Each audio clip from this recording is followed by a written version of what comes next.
Nainital high court के सख्त रुख के बाद बड़ा एक्शन हुआ है। पॉल्यूशन कंट्रोल बोर्ड ने बड़ी कार्रवाई की है। सिंगल यूज प्लास्टिक बनाने वाली 1700 फैक्ट्रियों की एनओसी रद्द कर दी गई है। नोटिस जारी हुआ है और फैक्ट्रियों को प्लास्टिक कचरे के निस्तारण की जिम्मेदारी लेनी होगी, ये इस नोटिस में लिखा गया है। साथ ही फैक्ट्रीज को बोर्ड को जमा करना होगा पूरा का पूरा प्लान। तो बड़ा एक्शन लिया गया है। सिंगल यूज प्लास्टिक बनाने वाली फैक्ट्रीज, कई फैक्ट्रीज जिनकी एनओसी रद्द कर दी गई है। 1700 ऐसी फैक्ट्रियां हैं जहां पर सिंगल यूज प्लास्टिक का निर्माण होता था।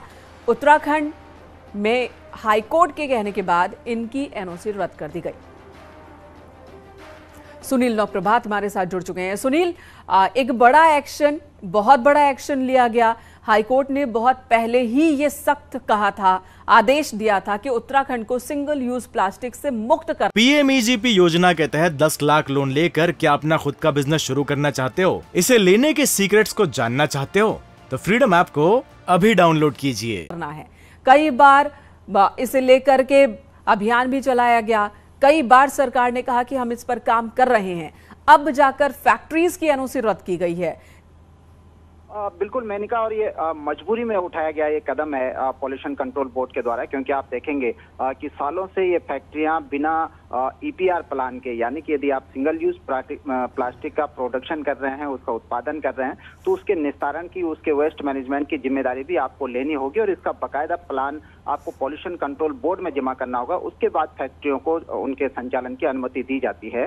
लेकिन आप ये देख सकते हैं कि बड़ी लापरवाही ये पॉल्यूशन कंट्रोल बोर्ड की है कि 1700 फैक्ट्रियां, यानी कि अभी तक उत्तराखंड में बिना ईपीआर प्लान के, बिना किसी वेस्ट मैनेजमेंट प्लान के ये संचालित हो रही थी। अब जब हाईकोर्ट ने सख्त आदेश दिए पॉल्यूशन कंट्रोल बोर्ड को, उसके बाद पॉल्यूशन कंट्रोल बोर्ड हरकत में है और इन 1700 फैक्ट्रियों को नोटिस सर्व किया गया है कि आप अपना वेस्ट मैनेजमेंट जो प्लान है कि किस तरह से अगर आप प्लास्टिक यूज करते हैं, प्लास्टिक का प्रोडक्शन करते हैं, तो उसका जो वेस्ट मैनेजमेंट है। सुनील, लेकिन ये कदम जितना मजबूरी में उठाया गया है, ऐसा लगता है कि कहीं ये दिखावे का ही कोई कदम ना हो, क्योंकि बहुत सारी फैक्ट्रीज हैं जो बिना एनओसी के भी चल रही होती हैं। बाद में जब कुछ गड़बड़ी होती है तभी बात सामने आती है, क्योंकि पॉल्यूशन कंट्रोल बोर्ड जिन्हें ये कदम पहले उठाना चाहिए था, अपनी तरफ से उठाना चाहिए था, हाईकोर्ट के आदेश और सख्ती के बाद ये कदम उठाया गया, तो कहीं ये दिखावे का ही एक्शन ना हो।